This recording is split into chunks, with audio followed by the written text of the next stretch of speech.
Hello and welcome back to the podcast. It's a beautiful Friday morning. I just got off a 24-hour shift, so I might be a little delirious today. I don't know. But today we'll be going over pain, more specifically how to deal with our patient's pain better. We might talk a little bit about the body's response to pain, and we'll dive into some studies. So all that and more coming up next.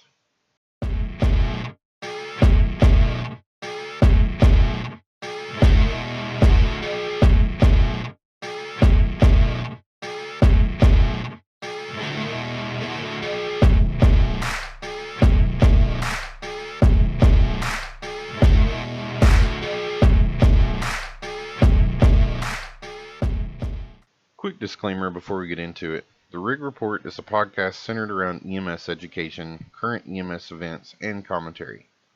This platform is produced by myself and the occasional guest that I might have on the podcast.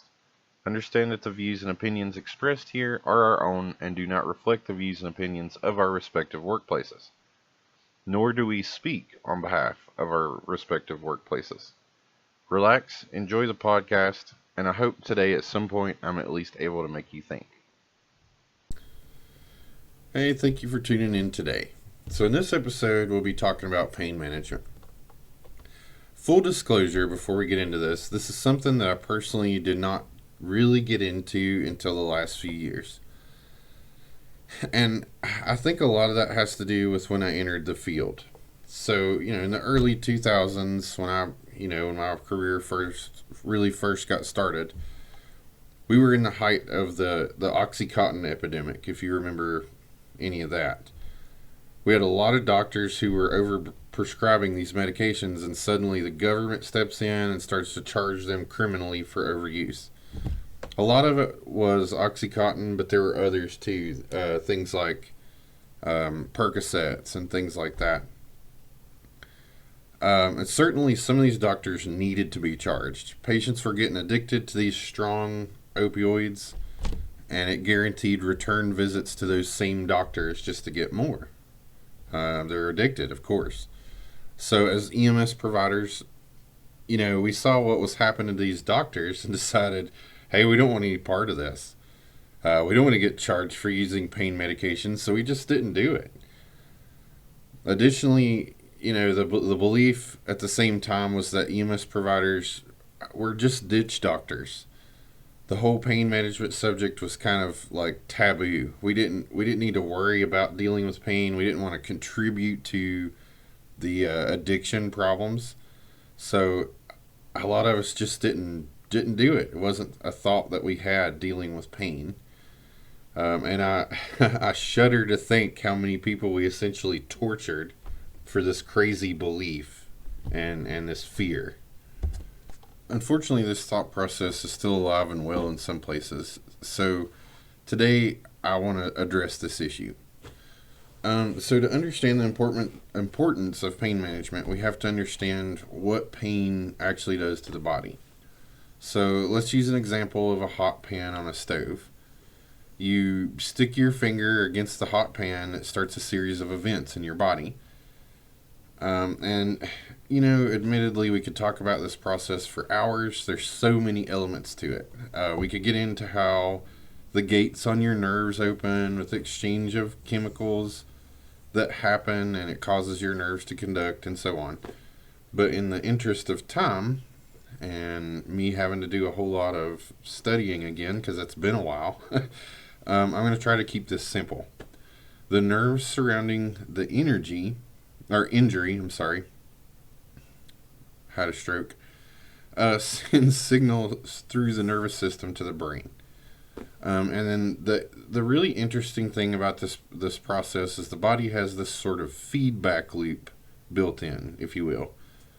It actually activates before your brain can even fully process the pain. So once that stimulus makes it to your brain, this feedback loop just bam, immediately sends a signal back to the associated muscle groups, which causes them to contract and pull your finger away from the harmful stimulus or whatever's going on.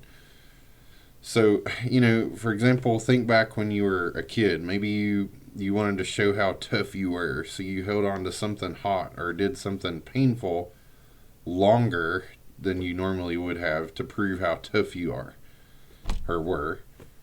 And you had to make a conscious decision to do that. You actually overrode that automatic process with your by a cognitive decision. Otherwise, it happens automatically. It's something that you don't control, kind of part of the fight or flight system or reaction. So there's a cognitive element after all this happens, because as the brain shoots that feedback loop, it's also continuing to process. So there's a cognitive element, which essentially is the brain telling your mind, hey, that's hot, or oh gosh, that was painful, I shouldn't do that again. And then even a emotional element, which is basically what determines your reaction. Is it gonna be? Are you gonna be angry about it? Are you gonna be sad, fearful? So there's a lot of systems and a whole lot of things involved just in pain response. And those are all really amazing processes, but the main ones that I want to focus on are the other things the body does in preparation to get you away from the danger. So, as we know with the fight or flight system, there's a lot of other things peripherally that happens with the body, and it's in the name of preparing you to get away. So, for instance, your respiratory rate goes up, and that's to make sure that the body has an abundance of oxygen available, just in case you need it to flee. The next thing it'll do is increase your heart rate, which, of course, increases the amount of oxygenated blood that can get to the muscles in case they have to move quickly. So it's actually an amazing system the way it's designed. So, and another element to this that we'll discuss a little bit is the rise in blood pressure. Now, there are a lot of other things. Sometimes it causes dilation of your pupils, so on and so forth. But I mainly want to focus on these three. So when you think about what happens during a trauma, we'll talk about trauma first. Especially with blood loss, the body is already trying to compensate. So you have elevated respiratory rates, you have elevated heart rates, a lot of things going on just to keep your body functioning. When you add pain on top of that and the response to pain, you're just compounding more problems. So if we can, of course, we need to deal with that volume problem if they're having a bleed. But if we can also deal with the pain issue, then that's going to help further fix some of these other problems that you're seeing with your patient. In the case of an acute pain that's not trauma, we're dealing with elevated blood pressures, which is not helpful or beneficial to the underlying problem. And then you're also dealing with anxiety, which makes respiratory rates, heart rates, blood pressure. It just continues to compound on top of your other issues. That's why pain management, that we've come to realize that it's more and more important to deal with those things. So now that we have an abridged version of the why, let's talk about the how. And I would love to be able to take credit for this, but of course I can't. And I'll show you where I got it from. So I've been interested in taking the wilderness paramedic certification. And, not that I would use it very much where I'm currently employed, but it's something that really interested me. And that's through the International Board of Specialty Certifications. I would recommend anyone go through and at least check it out. But in the resource list for wilderness paramedic, they give you a link to follow to look at some of the Wilderness Medical Society practice guidelines and some papers that have been published about it. And there's some very interesting findings. So to cite this, or to I guess quote from it, a recent study evaluating helicopter transfers of 1,200 trauma patients found that analgesia was inadequate in 43% of those transported. Similar trends are likely to occur in the austere environment where medical personnel and supplies are often limited. Now, albeit that was talking about helicopter transfers, something that we look at as field providers or ground pounders, that that's a higher tier of care. That's what some people think, and their numbers are bad too. There's 43% of these people that were inadequately, their pain management was inadequate. So it's a reoccurring issue. Even this paper talks about how it's an issue pretty much across the board. Okay, so some of the reasoning they give in this paper, they report a reluctance to provide adequate pain management because of a wide range of different factors. Um, Inappropriate estimation of pain by provider. So that's another one of those things where you got a little bit of burnout and you're like, you're not hurting that bad. I'm not gonna do that. A lack of medication. So there's still agencies out there that are carrying outdated meds. I'll just tell you up front, morphine it's time for that to go, and upgrade to some new stuff. But some of these agencies just don't have pretty much any pain medication, and that could be because of their OMD, a variety of reasons. Some It reports that some don't have the means to administer the necessary analgesics, lack of pharmacologic knowledge, or fear of addiction, kind of like what we talked about earlier. And then obviously a concern of masking potential clinical deterioration. So, and some, I've heard about some hospitals who like to complain at the providers because if you put them under too far, they're not able to do their neuro exams, which I understand. That is somewhat of a concern, but nonetheless, we want to still be able to take care of that pain issue. So, something this paper really talks about that's interesting.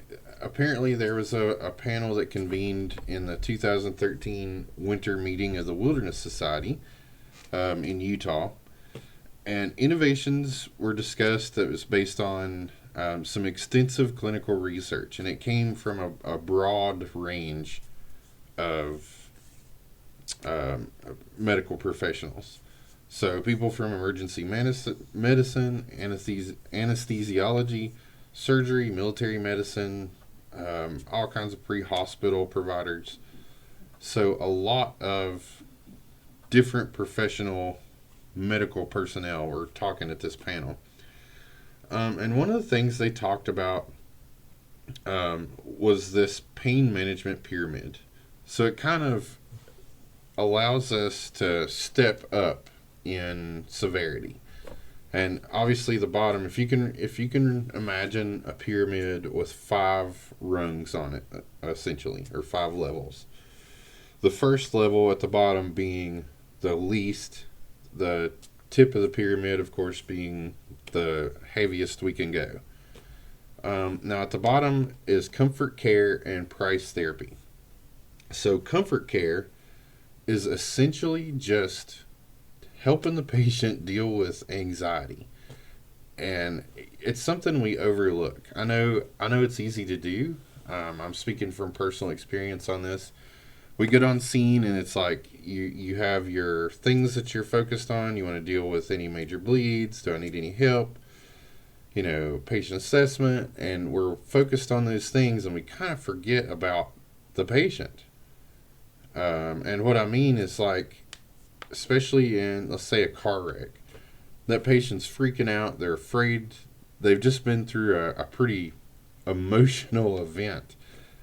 Still a little freaked out, I'm sure, especially if they've flipped, their vehicle's flipped. They're scared, a lot of anxiety.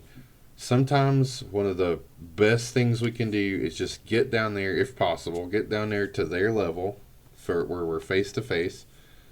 Talk to your patient. I mean, simply put, just have a conversation. Hey, my name is so and so. I'm here to help.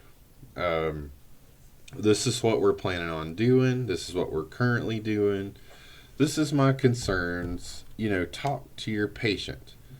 So this paper found that your comfort care, essentially just talking to your patient, regularly using the patient's name, reviewing the plans for your pain management, what you're going to do, so on and so forth, decrease their anxiety and often improved their perception of pain.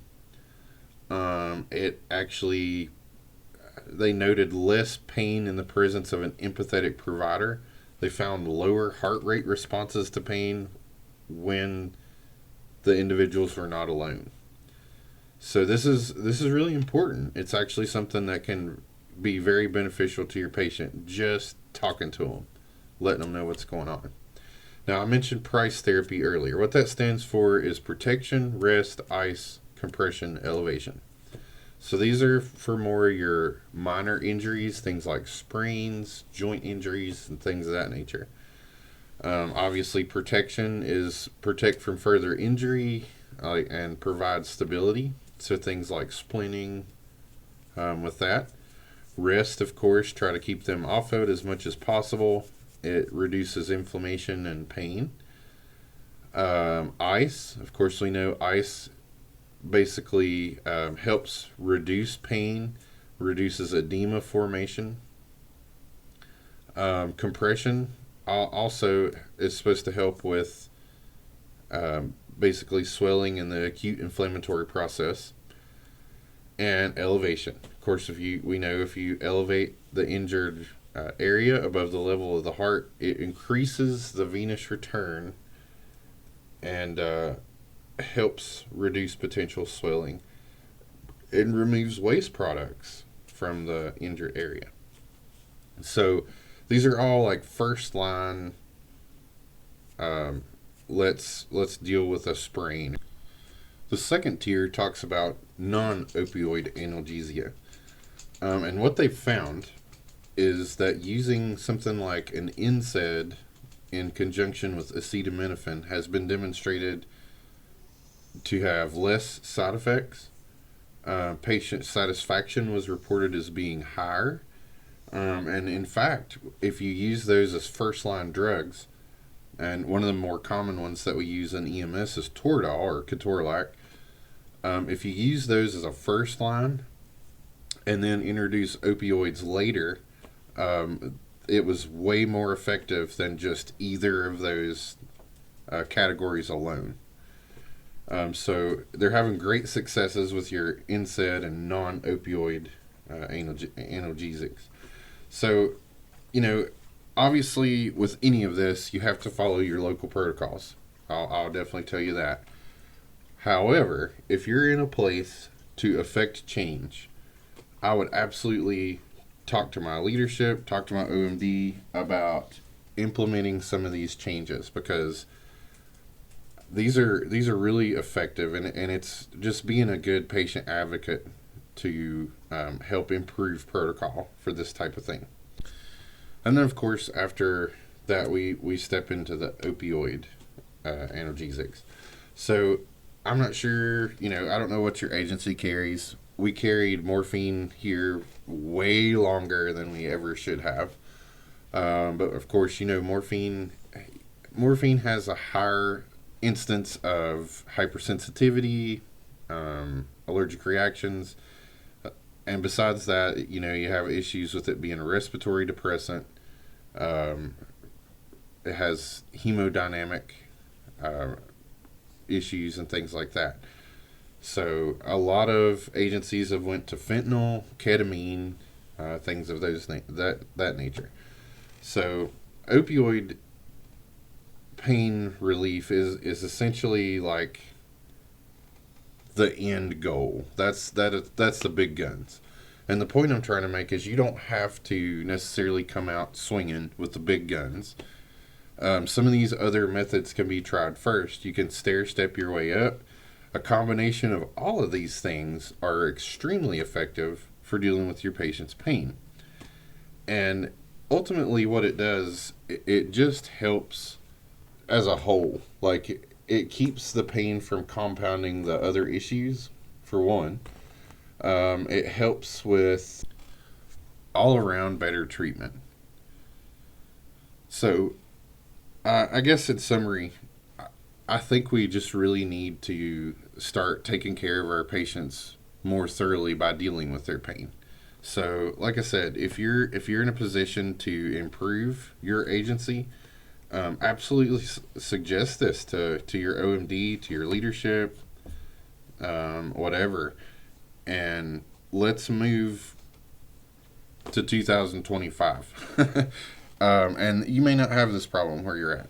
I'm speaking more to my rural counterparts where things haven't quite as or haven't advanced quite as much. So, for those of you who are interested, I'll go ahead and post links to how you can get to this study or paper, and I encourage you to read this. It's like 4 or 5 pages long. It's not a long read. Has a lot of really good information. So I highly recommend going and checking it out. Check it out in the comments. The link to all the information. So I hope you learned something. I hope you like this one. And I guess we'll see you next time.